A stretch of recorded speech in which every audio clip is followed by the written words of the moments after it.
Welcome to the 39th episode of the Game 4 podcast. In this episode, still recording from home and sponsored by Gaddis Gaming, we'll be joined by Lee Gaddies of Gaddis Gaming to talk about getting started with making your own game. I'm Adam. I'm Matt. And we've got our special guest, Lee, here from Gaddis Gaming. Say hi, Lee. Hey, thank you for having me, guys. I appreciate it. And this is the Game 4 podcast. This is a podcast about tabletop gaming, how to get into tabletop gaming, how to expand your tabletop gaming, how to, once it's safe to do again, how to build your local tabletop gaming community and to get more people playing tabletop games. We do this every 2 weeks, and we put it out on both YouTube and all of the different, well, maybe not all, but many of the different podcast sources. I think we have 9 that we do. Yeah, something like that, at least 9, yeah. So, yeah, but talking about tabletop gaming, Matt, what have you been doing with your tabletop gaming hobby since the last show?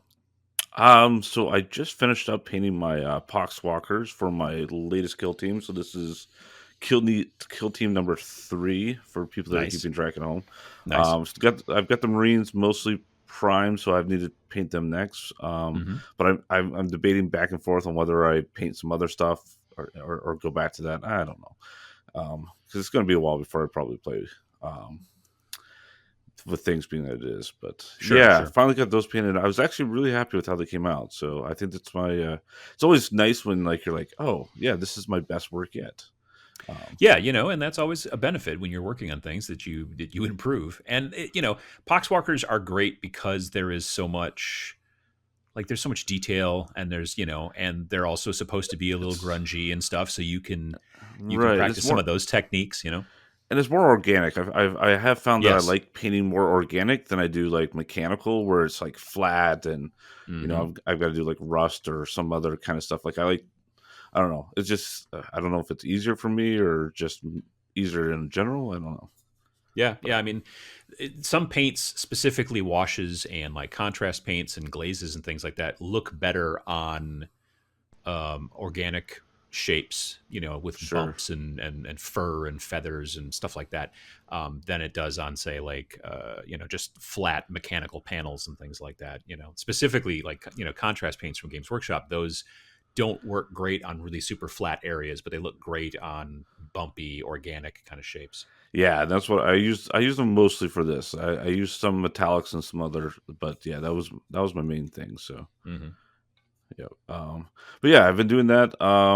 Haven't painted a lot of other stuff. It's been actually kind of busy lately. And then actually I've been starting to do work on a custom Christmas D&D one shot. So I've kind of been challenged to take the Halloween one that we did and then try to make a kind of like same avenue Christmas one. It won't be like related, but kind of take the same kind of thing. To play for this holidays with that same group, but I would be running this one. So, yeah, I've done some things, little like pieces and add-ons to pre-done campaigns and stuff like that. But this will be my first time doing a full one shot. So nervous, but I'm hoping it comes out good. Yeah, absolutely. Anything else have you been working on? Or no. That's pretty much it. It's been strangely getting really busy lately, which is weird. But yeah. How about you? I've been keeping pretty busy. I finished up, actually. Let's see, we're recording this. It's Tuesday. Last night, I finished up the last batch of Night Haunts for my Warcry warband. Warcry is a skirmish game based in the Age of Sigmar rule set, and I've been painting them on Twitch through a good portion of October, because October it's ghosts and spooky whatnot and everything like that. So I started working on them and then finished them up last night, and then I've started prepping my Tyranids, which is another kill team that'll be my 7th when they're done, but a kill team force of the Tyranids, the big alien bug guys. So I'll start painting them on Friday morning for Twitch, and I'll be working on them on my Twitch channel. and I might be changing my colors a little bit. Like I had an idea of what the scheme was going to be in my head, and now I'm thinking I might change some things, partially because the hard, bony shell parts of these creatures, I was going to use Turbo Dork colors. Uh, Turbo Dork, they make a lot of color shifting, kind of iridescent style paints. And they just recently sent me a batch of some of the new stuff that they're working on that's going to be coming out towards the end of the month. And now there's a color in there that I kind of am thinking about using instead of the color I was planning on using. So we'll see how it goes. But yeah, and then I've also been building some more figures from a company called Anvil Industry out of the UK for a game called Zona Alpha, which is a kind of a vaguely modern skirmish game. Modern being like, it's AK-47s and submachine guns and Okay. Yep. but it technically takes place, well, it doesn't really say. It's based off of a Russian book called Roadside Picnic, which I think is supposed to take place, I think, in maybe the 70s or the 80s. Okay, so kind of like Cold War. Well, era. it basically the very quick rundown of Roadside Picnic is that aliens landed in a bunch of different places on planet Earth, and they did some alien stuff, and then they left, and they left behind a bunch of trash, and the governments have like blocked off those areas, and they're now known as exclusion zones. And because the trash, we don't really understand what it does, but we've started to determine that some of it's valuable and some of it will kill you and turn you inside out. So the army's trying to keep people out of there. And these people who are trying to go in there are basically treasure hunters who go in and find these amazing high technology pieces of whatever, but not get killed or turned inside out or whatever. It's Nice. Roadside Picnic. It's the idea is that if you pulled over to the side of a road and had a picnic and then you left a bunch of trash behind, the ants and bugs would find like half a can of Coke and they would be like, wow, this is amazing. There's all this sugar in there. And it would be an amazing, beneficial thing for them. But then they also might find a, crumpled up wet wipe and they would start crawling around on it and the alcohol in it would kill them, So it's sort of the same thing. In this situation, we're the ants and, so it's just a cool little game from Osprey Games, and it doesn't have any dedicated miniature lines, so you get to use kind of whatever you want. So I've been messing with that, and I'm also ordered some MDF terrain that should be coming this week to help make some like buildings, cinder block type buildings and stuff like that. So Okay. Yep. yeah, that's kind of the idea at this point. What about Lee? What have you been doing? I heard that you put out something called a Kickstarter. Yeah, because we have been mainly cut off from our traditional uh, revenue circuit of conventions and being able to market our products directly, to the buying public, and running our games and stuff like we've been doing for the last 5 years. We've been forced, because of economic circumstances and Rona, to go to Kickstarter to get the most bang for our marketing dollar. So we're doing a Kickstarter as a follow up to our World War I game, Shattered Crown. We're doing Empire's Fall, which is dedicated to my grandfather and his unit, the 761st Tank Battalion, but it still takes place in that Guards universe. So, but it's just based in World War II. It's an alt World War II because we got rid of Nazis and swastikas, which was like it's always been a sticking point for me in gaming. Sure. And in our universe,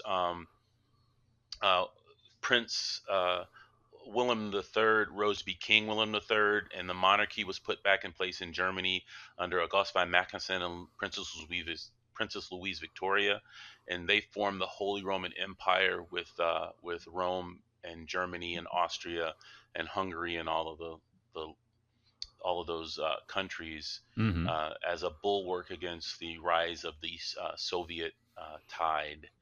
And so in our universe, you pretty much have the same alliances, it's just for different reasons. And we don't have to use swastikas. We just use the regular Wehrmacht Iron Cross as the symbol. And so that launched on November 10th. We're 50% funded. So if you guys want to get in on this, there's a lot of weird word goodness going on. There'll be a lot of Tesla coils and death rays, the same way we did it with Shattered Crown. So there's two ways to play the guard system. You can play straight historical. If you want to do an historical war game, you can just get rid of all of those parts of it and just play it straight historical. The system is adaptable that way. But if you want to add, all the Weird War stuff, the way we like to play it, just the icing on the cake, and we're coming out with a full miniatures line to help support that with all our Weird War tanks, all of our What If tanks, both prototypes from America and the What If tanks, the E series uh, from Germany, as well as Mm-hmm. some of the prototypes that the Italians had done that didn't make it to full production by the time of the world's war's end. And we also have supplements for the three factions fighting in China during that time: the warlords, the Chinese communists, the Chinese nationalists, and the Manchurians that were backed by there was a Japanese puppet state. So Yeah. all of that's going on, and we hope to expand the line and just keep it going. And that's the business side of it.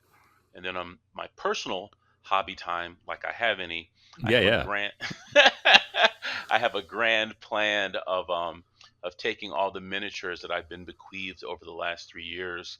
I got one of the Battle Force boxes for Christmas 2 years ago, Mm-hmm.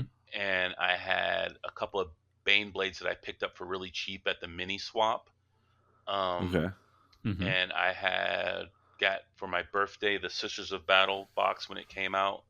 Oh yeah. Yeah. Um, so I have Guard, I have my original Mega Guards when the new Primera Space Marines came out, and I have Sisters of Battle, and I have that Renegade Knight set. You guys remember that box game that came out with the two knights in it, the Renegade Yeah, Knight there's like a box? good knight and a chaos knight, or whatnot. Good is maybe the wrong term, but yeah, the imperial Yeah, knight and a chaos knight. Yeah.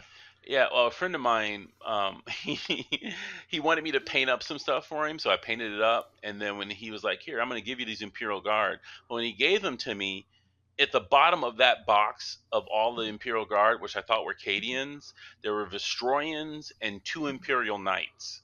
Oh wow. So, so, I, so I have way more stuff than I'm ever going to use. So I decided to do a Grand Army, and I did a whole background fluff story around them being from a planet called Gideon Prime, and it has a Soul Sisters monastery on it, and a the Omega Guardians fleet is based there, and they have a planetary defense force, which will be based off all the Imperial Guard regiments that I have. So I'm kit bashing some Cadians together, and doing some homebrew custom guard, doing the Omega Guardians is my own homebrew chapter, and then doing the Soul Sisters of Battle and making heads and representation for all of the sisters out there that have been holding it down this year, and uh, and Mm-hmm. and uh, and their symbol is going to be the Prince symbol when he was the Nice. artist known Oh, as. nice. Right. So Right. Yeah. that's going Yeah. to be their symbol, yeah. And then there'll be purple, white, and gold will be their accent colors. So that'll be my Nice. Sisters of Battle's army, and I'm going to dedicate that to my love of Prince and the music Mm-hmm. that he created for us. Nice. And So there'll be Purple Rain, but Reign. yes, Oh, there you go. yeah, They'll yeah. be The raining over battle people. Yeah. the battle Exactly. force will be the Purple Rain, yeah. Yeah, there you So go. It's a good idea. yeah, yeah. So that's like my personal, like my long term hobby project of putting all that together and having a coordinated fluff. It's a fluffy list, but having it all coordinated, doing a lot of customization work to it, and then Mm-hmm. having it all tie in around this planet of Gideon Prime. Because I couldn't understand why you have an entire planet, but only like one person lives on the planet. I'm like, wouldn't there be Yeah. sisters and just regular human beings in the Imperial Guard and a garrison of Space Marines? So I I Right. did like that. that concept that started coming up more and more in like eighth and into some degree ninth, where you had like, especially amongst the Empire or the Imperium, you would Hmm. have these lists that you could mix, guard and also Space Marines and that kind of stuff, because it makes sense that they would work together. It's sort of weird when they only work by themselves. You know what I mean? Hmm. And so, yeah, Yeah. when they started adding battalions and things like that, in different formations, so that you could be like, cool, we're going to take like a scout battalion of, Space Marines, but we're going to have them supporting an entire full battalion or whatever of Imperial Guard and that kind of stuff. I just like being able to mesh them. I mean, they did it with allies early on, like in maybe sixth and seventh, or was it just Uh huh. seventh? I don't remember. But yeah, once they finally started getting to the detachments and things like that, I think it helped. I mean, It's not great from what I understand in some situations for play. I mean, like they have to put some limits on Soup. it at some They certain call it certain soup. Yeah. tournaments. Yeah, exactly. But I like soup. I like my chaos army is a lot of soup, and same with my chaos army for Age of Sigmar.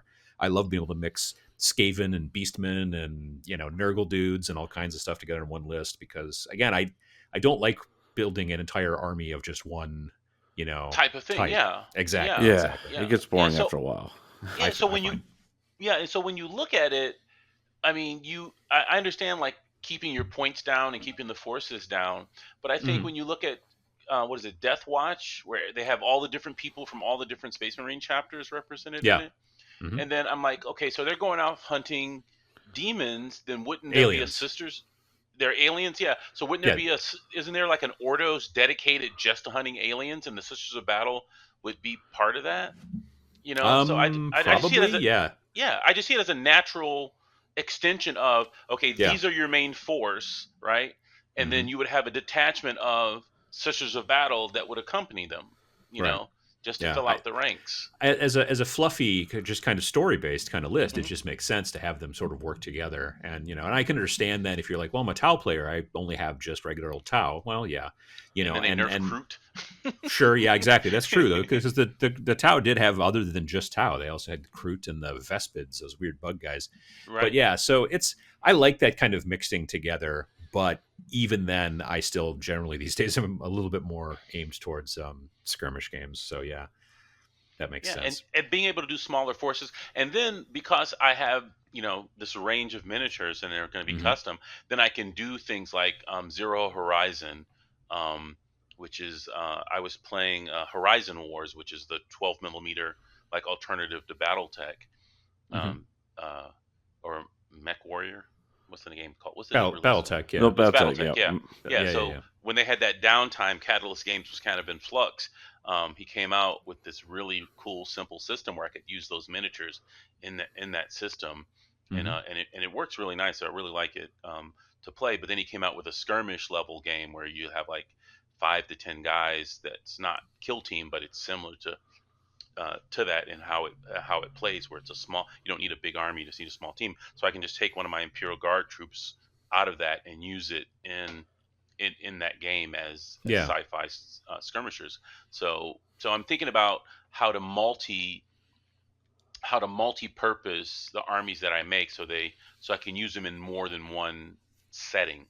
Yeah, You and know. that's a smart way to do it. I mean, honestly, it'd be just, obviously the historical folks have had that in spades for a long time because they've been Hmm. able to just be like, oh yeah, well I've got these, Napoleonics, and you can use them for any different type of rule set that plays, in that era, and that's fine.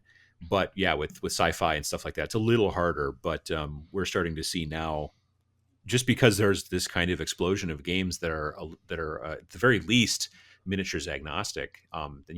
There's times when you're like, I want to build these guys, and I've got like 3 different games I can use them in, and that's just always really nice, for miniatures and stuff. So, Yeah, I well, think, and also makes it easier for people to get in because I think a lot of people conflate tournament gamers with just casual gamers down at your local game store. I think hmm, there's a lot Hmm. of conflating when it comes to that. yeah. Yeah, for me, the hobby portion of it, well, I mean, in general, I do more of the hobby than I do of the play anyway, especially this year. But that's kind of the case for everybody.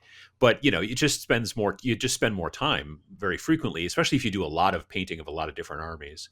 I mean, and it depends on what you like. I mean, that's totally fine as well too. So, alrighty. Well, I'm going to do an ad read real quick, and then we can start talking about our topic. And strangely enough, our ad read is from our friends over here at Gaddis Gaming. On November 10th, 2020, our friends at Gaddis Gaming launched their 6th Kickstarter campaign for the first game that puts great forgotten heroes of the 20th century back in action on your tabletop. This is a follow-up to their World War I alternate history success, Shattered Crown. Their new game, Empire's Fall, showcases the 761st Tank Battalion, also known as the Black Panthers, the first all-black U.S. tank unit inside an alternate World War II landscape. Although some history has shifted, gamers can bring the real heroism of these overlooked African-American soldiers to the field and take the motto of the 761st, "Come Out Fighting," to heart. All backers of the Kickstarter not only receive an exceptional game loaded with custom dice and miniatures, but a collection of real history that has been forgotten for too long. They've been written out of history, and it's our job to write them back in. Will you help them? Follow the link on gaddisgaming.com. That's GADDISGAMING.com, or in our show notes. And thank you to Gaddis Gaming for sponsoring the Game 4 podcast. And thank you to Lee. Yeah, thank you, Lee. Absolutely. No, thank you. I want to record that voice and just put it in a loop. So you've been in the game design business for quite some time, and the subject of today's podcast is about how to get into designing your own game. And it's not just miniatures and things like that. Obviously, there's a lot of these things translate across to, do you want to make your own RPG? Do you want to make your own board game? Maybe not so much the cards. Like if you want to make your own collectible card game, that's a pretty tall order. I don't see a lot of indie collectible card games. Do you? I mean, not really, no. Yeah. So these are actually probably aimed a little bit more towards the board gamers, the RPGers, and of course the miniature folks, because that's really where I've got my background a little bit. Oh, absolutely. Printing is something that you're going to use in all of those in general, and miniatures sometimes, but other types of like board production and shipping and all kinds of stuff like that. So basically first steps, right? You've got an idea. Now you've thought about, like I've got this idea for a game and it's a board game, or I have this idea for a role-playing game. And what's the next... What's the next steps, Matt? My next big game is going to be about driving the school bus drivers, right? Sure. It's going to be something about bus. Where do I go? I'm like, I want to make a game about that. Like, do I immediately start building it, or what kind of steps, especially for you two that have done it? Like, where would you go from that? Of like, how do you start flushing that out from being just here's my concept, here's an idea I have, and then start getting that onto the road of an actual game? So, Adam, did you want to go first? No, you go ahead. Okay.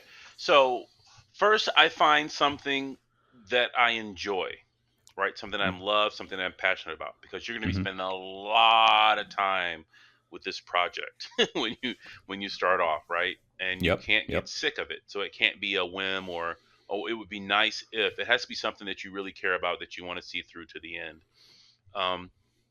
Then you want to check the market to see if there's anything else out there like it, right? Because is it a theme? Is there 1,000 other people doing that theme? Is the market saturated? Am I doing it to make money, or am I doing it because it's a passion project that I just want to see created? And I think nowadays, because of the access to so many materials and resources, a lot of people can do smaller projects that won't be like nationwide blockbuster hits that you're going to find at Target, but will be a small niche market that you can sell something and maybe break even and maybe make a little profit off of. I mean, it's so easy now to be able to produce. Let's say you're doing RPG stuff. You can just produce PDFs, and there are plenty of websites out there that sell PDFs to RPG folks. Nothing's getting printed, and all you really have to do is figure out how to do the layout once you've come up with the writing and all that stuff, and maybe some artwork. So maybe you pay somebody to do artwork, or maybe you're going to end up using clip art. I don't know. It depends.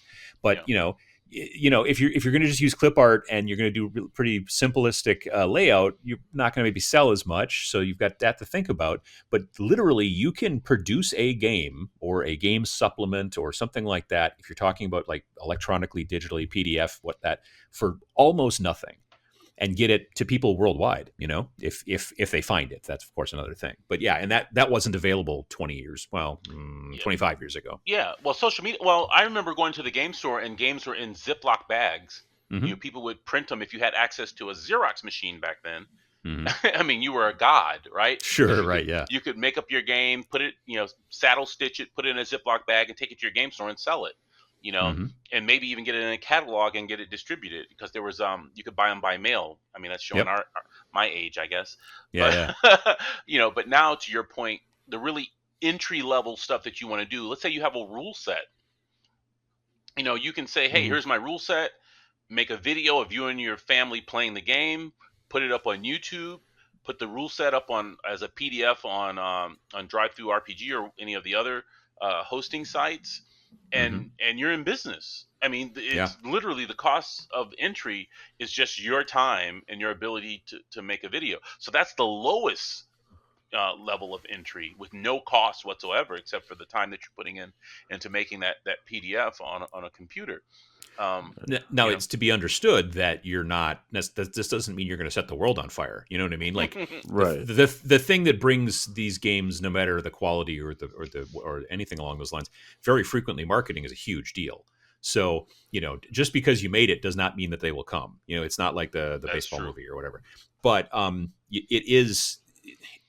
30 years ago, it was so much more difficult to make a game and get it so that it could be seen by people all over the world.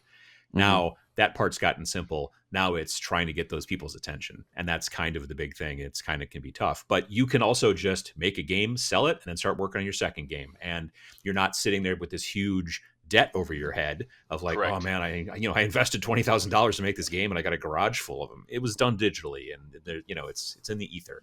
Right. And I think that's a great thing for designers because now you can iterate and change and learn as you go. Exactly. It means that your learning curve when you first step into this hobby isn't financially catastrophic for you and your family, Exactly. Mm. right? That you could do this at no cost. And if you want to spend a little bit of money on marketing, it's not that hard to let people know it exists, and then go to the conventions you would go to anyway and put on demos. That's how we got Hmm. started.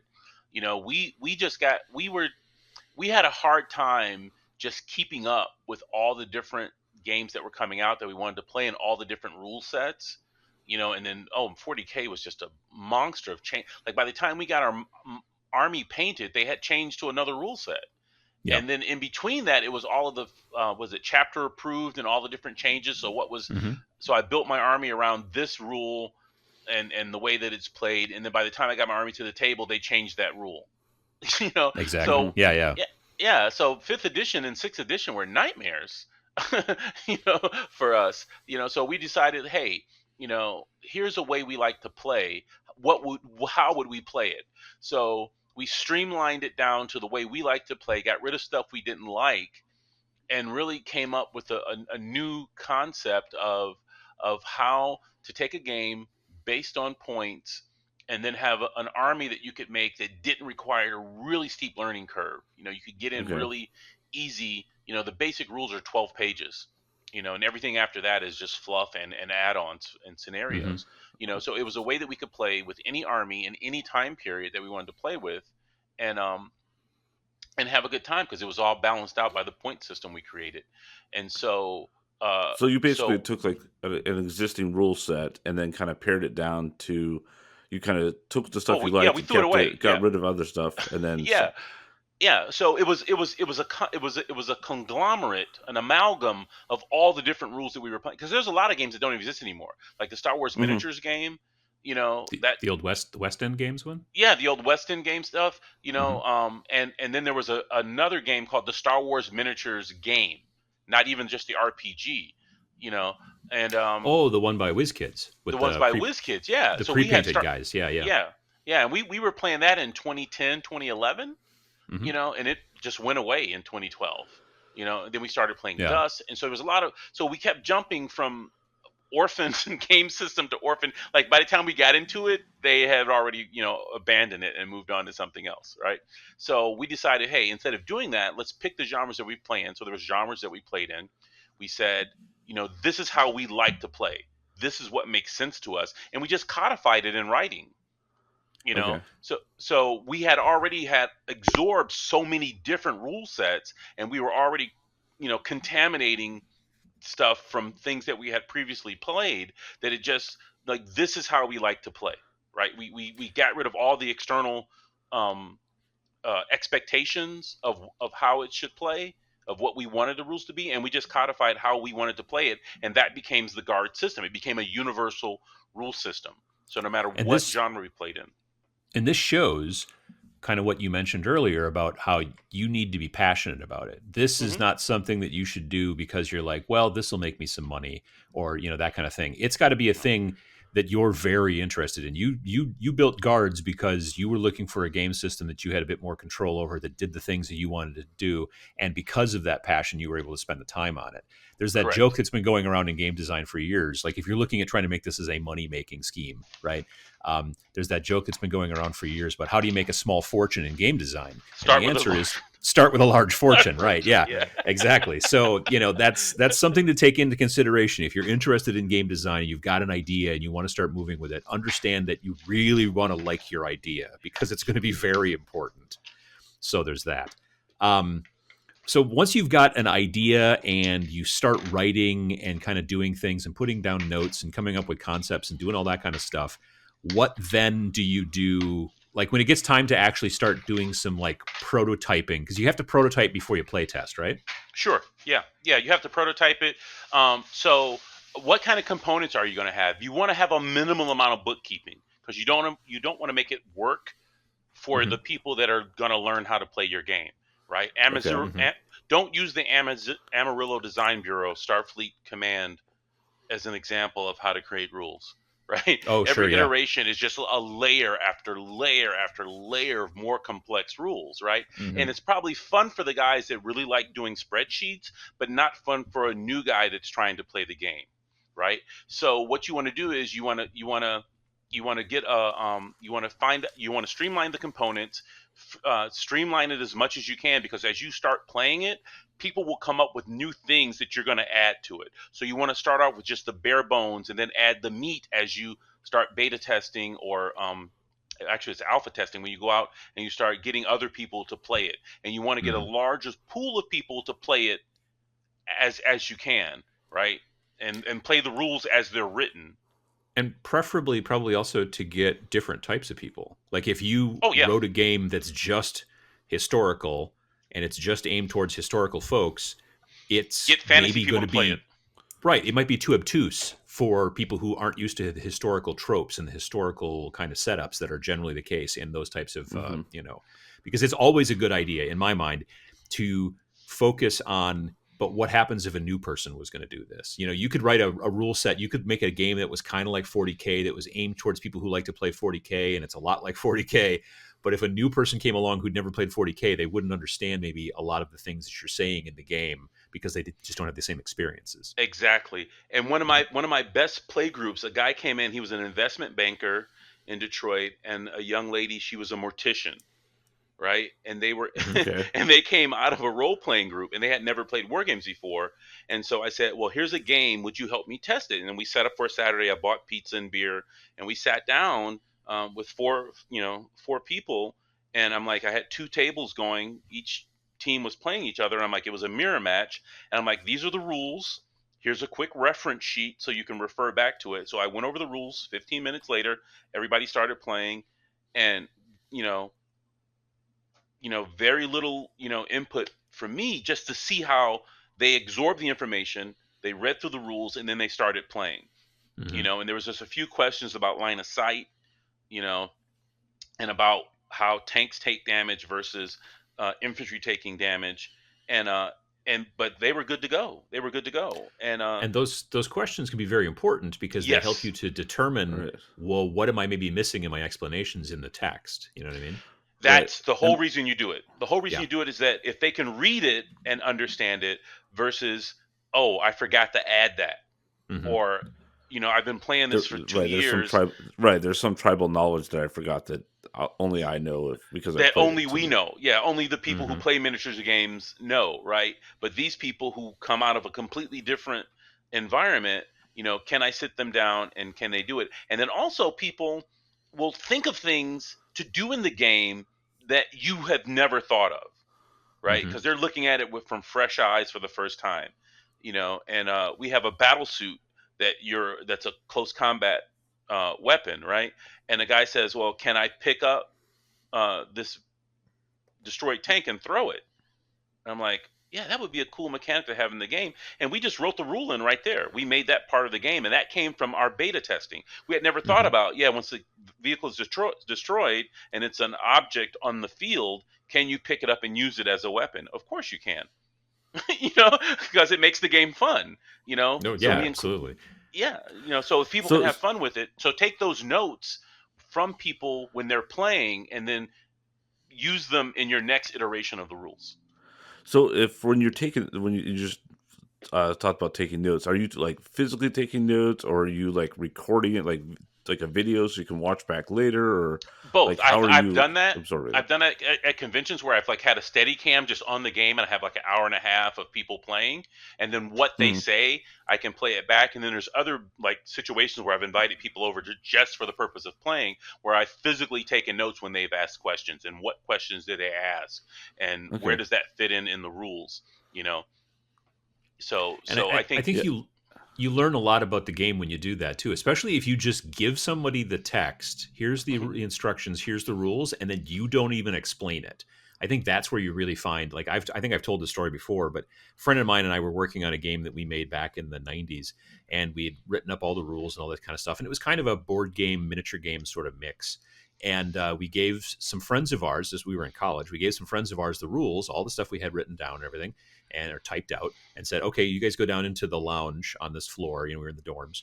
Go down and play, and then when you guys are done, come back and let us know what you think. And they were back in about 3 minutes, and we thought, well, that's weird. And we're like, what's going on? And they're like, well, we got two questions. We're like, all right, what's that? And they're like, well, number one, how do you start? And number two, how do you win? Like, because we had not put that information in there because we knew. You know what I mean? Like for us, we had the initiative, we had combat, we had movement, we had how to build the bots, we had all this stuff, but we never said this is how you start the game, and this is how to set up and deploy, and this is how you win, or how the game ends and all that kind of stuff. Yeah. So then we knew that we got to write that down, and so that type of thing is very, Yeah. I think, useful for whatever type of game it is. With RPGs, I'm going to say it's probably a lot more of actually sitting down, and especially if you're talking about like like campaigns that you're writing, you're going to use it for some other particular RPG right now, but you want to write a campaign or a setting or something like that. That play testing, I think, is a very different thing. That's actually just more we're going to sit down and play, as opposed to like Sure. you know what I mean? Yeah, as opposed to like sitting down and like having kind of like mock play or that kind of thing. It's like literally something that you just decide it's a finished project now, and you start playing it with your group, and then things come up, and you go, "Oh, that's a problem," and you kind of fix And, those things. and also in RPGs, you're writing for the DM, right? Yeah. Whoever is GMing, game mastering your game. That's who you're writing the rules for, because Mm-hmm. he's the one that's going to explain everything else to the players, right? Sure. So your players can have a rough idea of the setting, right, and what's going on, and they need to know their characters, right? And especially if Mm-hmm. they're into heavy role playing, like inside the game, you're playing your character as I've seen people do like one of the most miraculous one I've seen where there was a group of voice actors that were doing Star Trek, the new iteration of the Star Trek role playing game, and it was 8 voice actors, and oh my god, I was mesmerized for 2 hours just Hmm. listening to them talk and act out their characters, and they were just walking from their rooms to the bridge of the starship. They hadn't even Mm-hmm. left space dock yet, but Sure. the interaction between their characters and the way the GM was setting up the backstory for the characters by not explaining it to the people, but having them act out it, and then his NPCs would then ask questions that would draw their characters' information out so that everybody could hear it and share it. And I'm like, what? That is genius level RPGing. You Hmm. know, Oh yeah. Yeah. Absolutely. because otherwise you would be just like, well, here's your character, and his father is this guy, and he's a rich noble, and it wasn't like you would Right. find It that sounds out. it sounds like a poor dating video, like, or profile. Like, I enjoy Yes, walking yeah, on beaches. Yeah. Exactly. Versus yeah, like, oh yeah, no, I found that out when I was walking on the beach last night, and like, oh, you walk on the beach a lot? Yeah, I like walking on the beach, There's two different things for, one's a statement, one's like it's incorporated into some other thing that you infer that, oh, he must like walking on the beaches because he's talked about all the stuff he's done while walking on the beach. Right. Mm-hmm. Yeah. And so as you lay out your RPG, if your world is rich enough, your narrative is rich enough, that gives the DM the opportunity to then infuse that into the characters and into the world that you're creating just through your voice.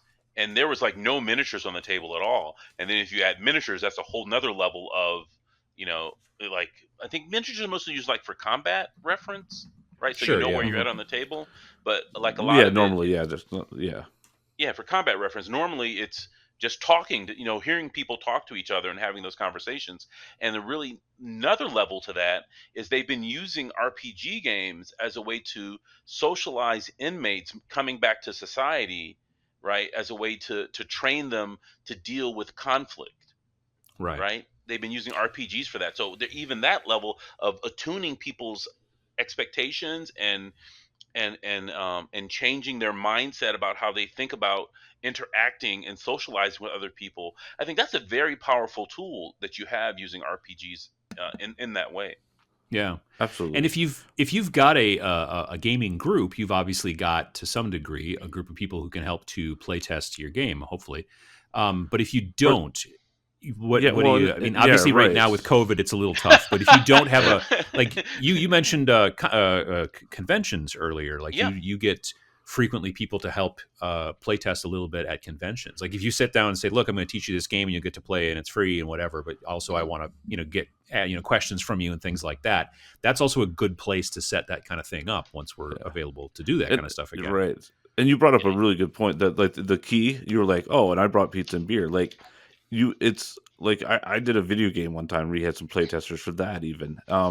It's amazing just, offering like a little bit.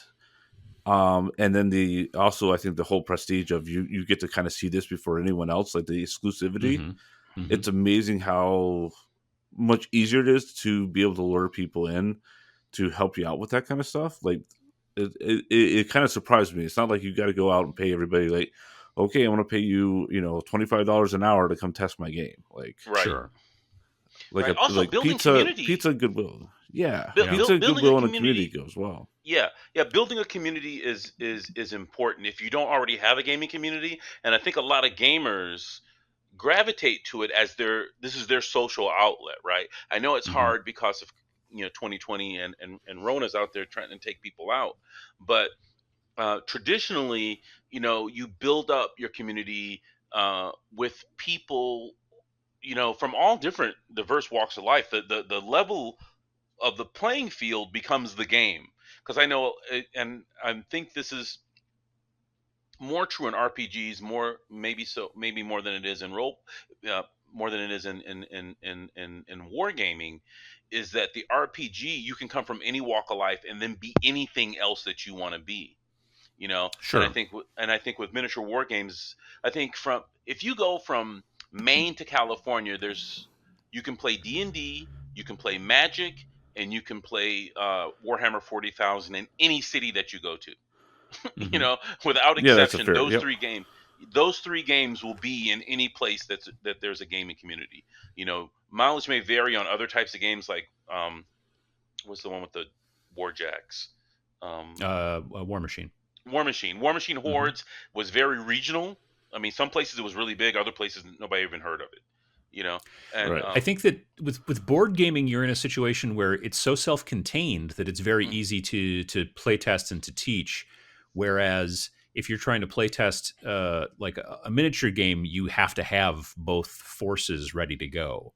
You know what I correct. mean? Like they have, yeah. Whereas like a board game, and also with RPGs as well. Like I sit down and one person's going to run the show, the DM, and then the other folks are following along, and they've got a character sheet, and that's about all they really That's need. all they need. Yeah, the Yeah, barrier to yeah, entry is low, right? So the exactly. the games that are more popular have the lowest barrier to entry, and probably the highest barrier to entry is the one that I'm in, which is the miniature gaming, because it's the whole hobby aspect, right? It's Yeah, learning your army, collecting your army, learning the rules, painting the army, and then bringing it to the table and finding other people to play with, right? yeah. So No, I there's a agree. lot of steps to that once you're neck deep into the hobby. But I mean, but I started playing D&D when it was three little brown books, and there was a guy from England. I mean, I was 8, he was 21, and he was in college, and he was playing it, and we would just go to the laundry room, and all 5 of us would sit around, and that's when remember the Ralph Bakshi Lord of the Rings, the rotoscope drawing one?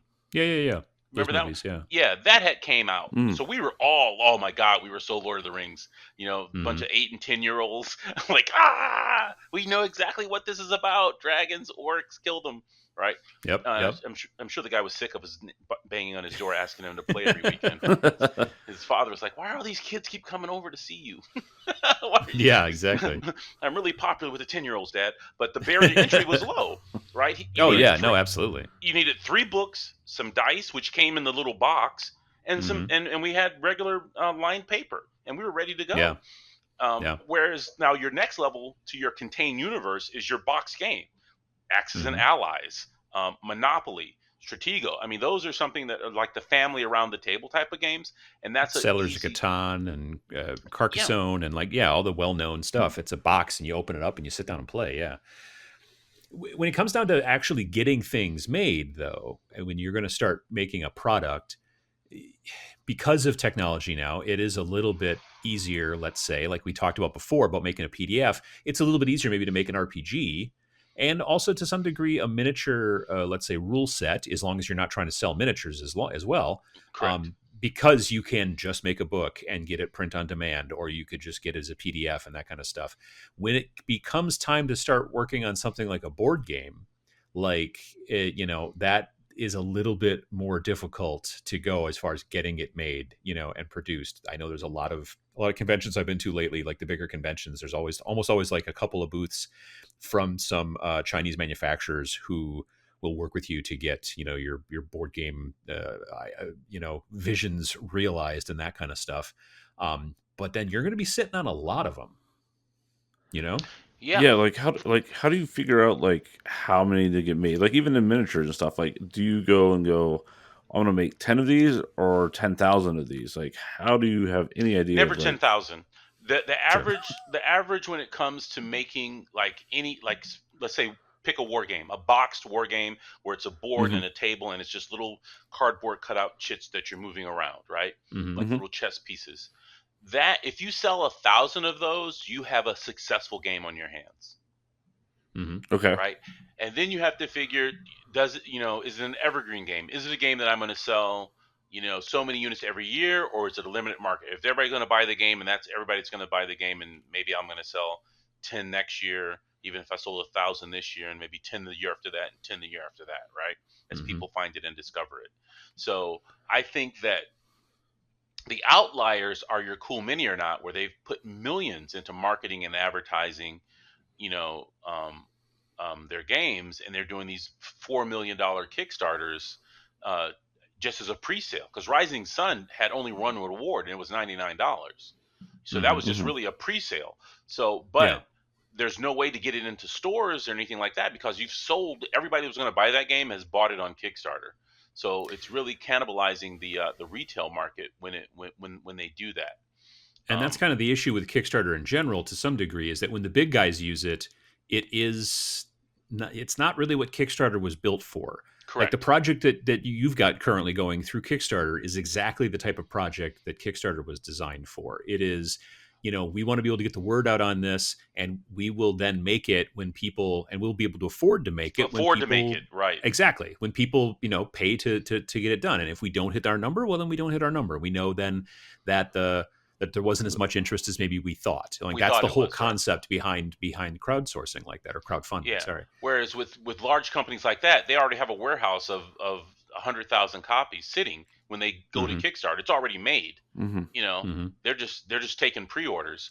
And the other part of that is, the inverse of that is something like Scythe, right, where it went on Kickstarter. And then people then discovered it because it was such a small print run.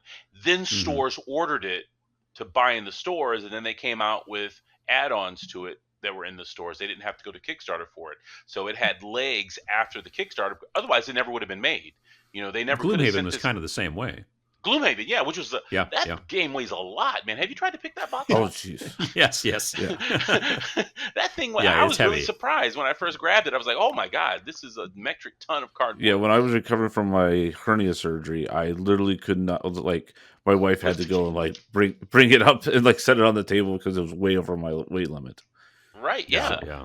Yeah, so there are games that are successful, ridiculously successful, that wouldn't have gotten made if it wasn't for Kickstarter. And then there's larger companies that abuse the system, you Hmm. know. And there are So also getting companies out there that are doing stuff like Game Crafter, for an example, mhm, is a company based out of Wisconsin, and they are a place that you've got an idea for a board game. They can print on demand cards, and they've got all kinds of different plastic tokens, and they've got dice, and they've got all the stuff. So you could upload all the different pieces, the instruction manual, the board, the cards, all that stuff. Say, I want these little tokens and these little meeples and all that. Upload right, the right. artwork, and they put all of it into a box, and then people can, and it's on demand, so it buy it on just sits demand, yeah. there. Yeah, it's maybe not to the same quality as like getting something printed and made in a factory and all that kind of stuff, but Yeah. they've gotten considerably better over the years. And the downside to that obviously is the cost difference. It's your If you get 10,000 of these things made, the per unit cost is Drops considerably less. considerably, yeah. Right, but then you have this huge upfront, Hope you enjoy that storage unit investment. where you're keeping them at. Exactly, Right. that's the other issue as well. Whereas print on demand, you're not going to make as much profit, but you also didn't have any upfront cost. You know what I mean? So there's that benefit as well. Yeah, so to be able to Yeah. tackle it from that point of view, things that would never have gotten made, never saw the light of day, are now being made. You know, things that products that we wouldn't have seen be successful because of crowdfunding has Hmm. taken the Right. financial risk off of the creator and Hmm. allowed them to then pursue that and maybe get it at a very high quality. I know Yeah. for Yeah, us, I think that's what's setting like the gaming market apart from like Hollywood right now. It seems like it's getting more monotone. Like every movie is like seems to be a has to be $1 remake. billion. Oh, if you don't make $1 billion, it's Yeah, not a success. Yeah, Right. right. And so you're just seeing the same movies being rebooted and remade and rebooted and remade and rebooted to where they become everyone's risk like, adverse. yeah, exactly. Hmm. Whereas, Hmm. the other way, it seems like games, it's like, the themes is like every year, like a theme, maybe a theme was popular for like a year, but everyone quickly like pivoted to some other theme the next year. Like it's like, like a couple of years ago, yeah, zombies were the whole thing. And now it's like, oh, this year it's, I don't know. So are the movie trends following the game? Are the game trends following the movies? So like with I think the game licensing, trends are just game trend seems to be not really even a trend anymore. It seems like it's all over the place because people can go like, like now I'm completely blanking on the name. well, But like let's take this for example. there's a board game about making wine. If you Hmm. went Hmm. to a game manufacturer, you know, 15, 20 years ago and said, I'm going to make a game about wine, people would be like, yeah, there's no way anybody's ever going to buy that. We're gonna buy it, right? Or exploding Right. But kittens they're like, yeah. So, but it's like they're able card to take game. those chances and not, just because they're able to produce stuff for cheaper, they're able to find their markets faster and everything else. And also for the consumer market too, if you do a card game, it's really cheap to go through game crafters to create a card game. So Hmm. if you Yeah. have a Mm. game, if you have a game and it works and your friends enjoy it and you've tested it and you think it might have a market for it, you can go to game crafters and then they'll send you however many decks you have the funds to order. Whether it's Yeah. one or 100, right? Yeah, because Um, it doesn't have to be print on demand either. You can go to them and say, "Look, I need 100 of this," and it's not something that they put on their website to sell to people. It's something that you just order from them and you get it. And it's still cheaper than going through a uh, a, distributor and f- a a full company. blown like actual card printing company. Like like Cardamundi or one of those companies Right. Where they that works want, with Magic. yeah, 10,000 units to sell. That's Yeah. bare minimum, yeah. And Yeah. so, yeah, I mean, partially, I think that if you are getting to the point where you're like, I'm going to start producing a game, I think, especially if it's like one of your earlier games, it's your first try or your second try, I still think it's a good idea to try to figure out ways to produce your game in a way that is as cheap as possible, which is to say, maybe these days, especially with COVID, making it digital. And I don't mean a video game, I mean a PDF, like I Yeah. have a board game or I have a card game. Like we produced a card game that we originally had printed, like at a local printer. So it was, do you remember the old cheap ass games cards? Oh Lego yeah. card games. I've So it heard was that in like a long printed on, time. Yeah, oh cheap yeah, it ass was like games. I printed. remember that. Yeah, Yeah. they were printed on like colored cardstock. They didn't even have rounded corners Nope. because they were printed like locally and stuff like that. So we Yeah. produced a card game that used that same type of print style. We went to a local printing company and we got these cards printed, and then we bagged them up. We didn't put them in paper envelopes like they did. We put them in like plastic Ziplocs, like you were talking about earlier, Yeah. that we bought from a manufacturer who makes Ziplocs for stuff, and then we sold them that way. But nowadays, you can still buy that game, but you can buy it as a PDF. And we've had people still that buy it as a PDF, print it out, cut up the cards, and then just put them into sleeved Magic cards. Right. So, you know what I mean? Like, so it's still got the nice playable ability, but it's got a different piece of artwork in the front because it's our zombie game. And so you can do that kind of stuff. You're not going to necessarily set the world on fire. You're not going to, but it's going to be a start. You have the ability to do that. Working in the RPG realm, PDF isn't a pretty much no brainer. Even in board games, there's ways you can, I think, write board games so that people will be like, well, I already have dice. I've got dice. So I don't have to have a package with dice in it. And I've already got meeples. And if you print out the board and, just all that kind of stuff, there's things that you can do. Is it as fancy and nice as like a nice, fancy, cool No, mini or it's not not, game? No, but it's also something that you're not going to be sitting on a garage full of units and a huge, giant And there's also a debt. whole genre called print and play. There's a whole Absolutely. genre of games called print and play. Absolutely. I created the game, you pay me for it, I send you the files, you print it off, and then you play it. For people who have the ability to do that. It's a niche. It's a niche, thing. But you're seeing people. I mean, there's a lot more people with color printers at home. We were talking before the show started. There's a lot more people with resin 3D printers at home. Right. So like that kind of stuff. It's going to be to the point eventually where you'll be able to sell somebody. I mean, it's already happening now. There's a company called One Page Rules. And they sell, they do one page rules, but they're also doing other rules now that are more than one page, but that's the name of the company. And they make like miniatures, like skirmish games and stuff like that. And they're also selling STL files, which are the files you use to 3D print from, so that they can literally make a game and also sell you the files so that you can print the models that go with the game, so they have a model line, but they don't have to produce the models and ship the models and store the models and all that jazz. Right.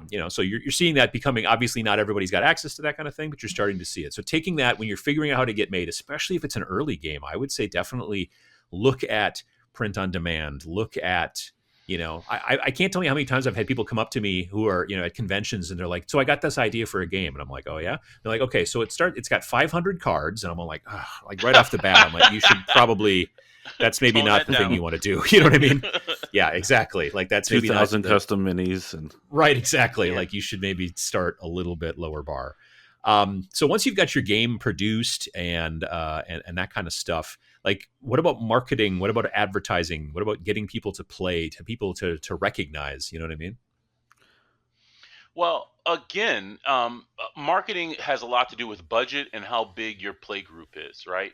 Because if you can get the people who have been beta testing it with you or for you to then take it to their friends, and they tell two friends and they tell two friends. So the social media route is cheap. It demands a lot of your time, but you can buy advertising if you have an advertising budget, right? And then how do you create a catalog and send that out to game stores to get game stores to buy your product and carry it? Well, I think one of the good things that used to happen that is not happening anymore was like Privateer Press had their press gangers that would go into stores and play games and expose people to it, right? Sure. So how do you do that if you're just starting out? Like, how do I get somebody in New York and California to both play my game? Right, exactly. Yeah. That's going to be a little bit harder. I think one way to do it is to send samples of the game to like YouTube influencers, people who have YouTube channels that do game reviews. And I know a lot of people who specialize just like in board games, like they only review board games. They don't do miniature games. They don't do wargaming. So you can really focus your target market onto people just by sending them promotional copies of your product to let them do reviews of that product. And if you yourself have a how to play video, or if the instructions are easy enough to read, they'll read it and play. Like Ash Barker does that all the time. He's another one that does that. Guerrilla Miniature Games on YouTube. Yeah, Yeah. And I think yeah, their audience too is composed of those, like we talk a lot of time, we call them the alpha gamers of areas, where they're the ones that are the early adapters who will try out new that, games and all that that stuff. lead everybody else to it. Yes, Right. And Yeah. so they're Yeah. usually the ones that are following those type of influencers. So that, getting in front of their eyes, they're probably the ones that you're wanting to hit up. Because there's a lot of casual gamers out there, and there's nothing wrong with being a casual gamer. In many different genres, I'm a casual gamer. But I also, like, through my YouTube channel, I have people that will mention to me, they'll be like, I've never heard of that game before. Where'd you find out about it? And it's just paying attention to specific people, like you mentioned Ash Barker before from Guerrilla Miniature Games. He has a tendency on his channel to do a lot of not play testing, battle reports, right, and he's mostly aimed towards miniatures, like we've been talking about. But he right. does a lot of indie games. There's a lot of other Yes, companies that just focus on the big guys, but he does a lot of indie games, and he talks about, like, oh, this game and that kind of stuff. And so it may not draw in as many eyeballs, but the eyeballs it does draw in have a tendency to be the ones that are more likely to be interested in the niche that you're trying to, market to anyway. Mhm. So and then socialize it with their play groups, right? Because that's what Mhm, you want. mhm. That's how you get somebody in New York playing your game and somebody in California playing your game, because a guy in Canada just made a video about your game. You know, Sure, yeah. that's Right. the math in that one. Yeah, like the game Cthulhu May Die. I've brought that up a few times. Like, I didn't find that because of the Kickstarter. I found that because somebody bought the Kickstarter, played the game, showed me the game. I really liked it, and then I had to get my hands on it. So, Right. Right? you Yeah. know, and then I've now told however many people about it as well. So it's it goes around that. Yeah, you've got to get those spreaders, and then it goes out from there. Mm-hmm. Yeah. Yeah, the instigators to some degree. There's Yeah. I just did a video on YouTube about how, are you a leader or a follower? And there's nothing wrong with being either of them. There's no value judgment in that. But the leaders are the ones who are like, I want people to play with this game, so I'm going to have to sit down and make both forces. I'm going to have to build and paint, Right. two small forces so that I can teach people. It's different than in board gaming. In board gaming, the benefit is that one person opens up the box and takes the parts out and whatever, and then everybody sits down and plays. And RPGs have a degree of that as well. There's a bit more, obviously, of a time sink, time investment in that. But in either way, whether it's miniatures or whether it's board gaming or anything, you still generally need somebody to be interested so that they can then Right. spread the word. Because word of mouth is a type of advertising that literally and figuratively can't pay for. You know what I mean? Like Right. it's generally the way it works is that it's the type of marketing that does so well that it's nearly priceless, and also Right. generally there's no way. I guess if you're doing paid reviews on your blog or something like that, but that most people don't do that because I think a lot of people don't trust that kind of stuff. But there are plenty, like you said before, there are plenty of channels out there that just do reviews of board games. So if you've got a board game, you want to definitely reach out to those folks, especially if they do have a tendency sometimes to skew towards the more indie stuff. If they only talk about the stuff that the big companies do and they never talk about small stuff, then kind of pick your battles. You know what I mean? Right. Right, because Also, their listening audience is probably not going to be up for same listening people. for that either. Exactly. Yeah. Exactly. Yeah. Same people. Also, if you look at um, how the barrier to entry for people, like, right, so if you've got it and you're ready to market it, if you're a card game, a $20 card game is very easy to get into. $10 card game, very easy to get into. Magic, what do you buy, a pack of Magic cards, and it's Mhm. like $6, and the add-on, but you're buying them every month, so Right. so it has a very long tail on it. So but then I seen people like spend, I don't know, $80 on Magic cards, and then they had a card that was worth like $200 out of the pack, so they made their money back on opening the pack and then selling that one card. So I don't know what that aftermarket is for that, but there's a lot more people that are probably playing Magic than doing a lot, because there's a social play group. And if you're in a Sure. Magic group and you want to create a card game, there's your built-in playtest audience. Oh, You know, absolutely. Absolutely. Yeah. or Definitely. if you find a store that has a Magic group, say, hey guys, I want to rent you for this one night to try out my card game. Because they're Mhm. already used to playing card games, right? So you can get some pretty detailed and honest feedback on it. And if you're playing, and if you want to market to a miniatures group, that whole industry is in flux right now, Mhm. because of 3D printing and the quality of resin printing that's coming up, and companies and so many individual artists creating their own studios to just buy miniatures with no game attached to it whatsoever. And then to your point, one-page rules. I mean, there you go. Yeah. Pick your battles. No, absolutely. Yeah, there's a lot of. I mean, it's a great time, I think, for tabletop gaming. You've seen a huge influx in a bunch of different areas. There's some that are doing better than others as far as genres and areas and things like that. But it seems like it's people have talked about the death of tabletop gaming for a long time. Like, oh, video games are long. Well, tabletop gaming is going to go away. Well, that hasn't been the case at all. No. So it's not something.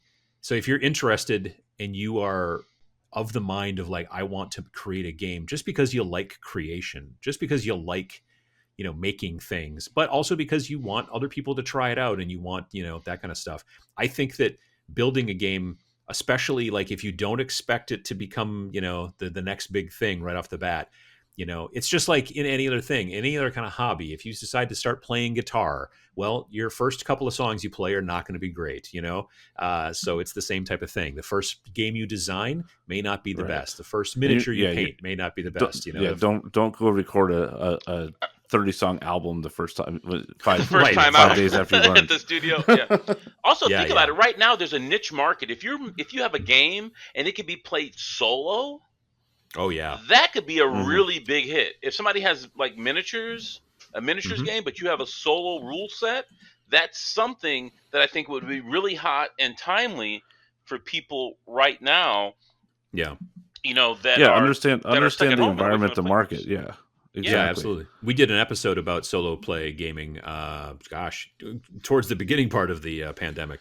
So you are definitely seeing companies that are starting to look towards that action as well. So that's definitely cool. Well, is there anything else that we've got? You think, Matt? What do we do? Marketing, advertising. I think that's pretty much it. That sounds good. Expansions and adjustments. Yeah, I mean, once you get going, if there is there. Anything, Zombicide Black Plague, Zombicide Jailbreak, Zombicide Invaders. Right. So rebuild mobile apps, for our day jobs, Adam and I, and that's one of the things we've really kind of we always try to educate our customers is that you don't have to go and build an app that has 10 years worth of development into the very first version of it. Same thing. It's with not games. A brochure. Right. Brochures, you print it and it's done. With websites and with apps, you can put it up and then add to it, and it doesn't, you know what I mean? It's not. And same with the games. Like, for the most part, your games can be added on to expand on. You don't need to have 500 miniatures in your first game. You can start with 20 miniatures or 10 miniatures, or you can start with just a core rule set. And then you're like, oh, well, now I'm going to add like an extra character class and stuff like that. Like, maybe, that's how you can really start getting, building. And sometimes making the game bigger doesn't make it any more fun. Right. Absolutely. You think, oh, more of this would be better, but actually, no, it's not. And I think that can go the way with expansions as well. I mean, like sometimes a game doesn't need to be expanded on. You may look at it and go, well, if the first one was popular, if I do it again, it'll also be popular and make me a bunch of money. And sometimes that's true, but very frequently it's not. So maybe it's an idea to pick up another idea and go with that. I'm not telling you to just make one game and then quit. Like, hey, this game's really cool, but what if there was werewolves in it? That if you're hearing something like that, then introduce werewolves into an expansion and cash in on what people are asking for to add to the game. Don't add. Yeah, listen to your customers. Sometimes don't add stuff. No, absolutely. And that's what we talk about with the app. You might think that everybody wants werewolves, but in reality, they all think vampires are cool and werewolves are lame. Until you get it out there, you're not going to know, and it's better to find out before you go and put all the money into it of what they want than afterwards. So. Right, and then always builds. And then is what you're offering beneficial to your core product, right? For us, having an army list for people to build and just print out and play, that's just a convenience for people, right? That they want to go and they want to play our game, and what they have is something that's an additive. That's an addition. That's a positive addition that just helps it makes it easier for them, right? versus something that I'm going to make more money because I'm going to add this other thing to the game because the game is now popular. Is the thing that you're adding a benefit to the customer that's already purchased your game? And that can be anything: card, RPG, board. Yeah, absolutely. Perfect. So with that, I'm going to once again thank Lee for joining us. Thank you. And Lee, can you remind everyone where they can find more about you on social media? Fall. Yeah. So we're Gaddis Gaming everywhere. That's GADDIS. Instagrams, your Twitters, your Facebooks, all the social medias. You can find us. We're creating a whole line of products to help promote, the Weird War gaming that we've done. We have a full line of over 2,000 historical miniatures for World War I and World War II. So you can go to our website, gaddisgaming.com, and find those. And you can follow our Empire Falls on Kickstarter. Just go to Kickstarter, type in Empires Fall, and we should be the first ones to pop up. And then like, share, donate. We have a tip jar. Even if you don't want anything, well, I think everybody needs a T-shirt. So if nothing else, Sure, yeah. Yeah, or I've seen a lot of people that are talking about the 10-siders, the custom 10-siders you have are really cool looking with the wolf and stuff on it, that they're buying just for the RPGers who are always looking for more dice. Yep. And they're always looking for more dice. So, and we have a lot more to come once it's fully funded. Just the floodgates open up, because I've been sitting on this for so long, and I have so many things I want to show people, and a lot of products we want to get out there. So we're really looking forward to making this reality, and we're also looking forward to getting back to things like the expo, and getting together with everybody again. It was so much fun playing with all you guys. Looking forward to that too. Absolutely, yeah. That's the one thing about 2020 that sucks. I don't mind. I mean, I was already at home alone, so it didn't really bother me. But but not being able to go out and socialize with you guys is something that really hit. But but we're out there. We'll be at the conventions as soon as it's safe to go back out, and we'll have our products there. So gaddisgaming.com. We love having you guys, and we need to just punch this Kickstarter right over the top so that we can get those products out there and make this a runaway success. Absolutely. Well, thanks again for listening to this episode of the Game 4 podcast. If you've got questions or comments and you're watching on YouTube, please leave a comment below. If you're listening via your favorite podcast player or just aren't into the whole YouTube comment section thing, then you can feel free to reach out to us via email at podcast@imgame4.com. You can also find us on Facebook, Instagram, and Twitter. And check out our website at www.imgame4.com. That is www.imgamefor.com. Thanks, everybody. Thanks.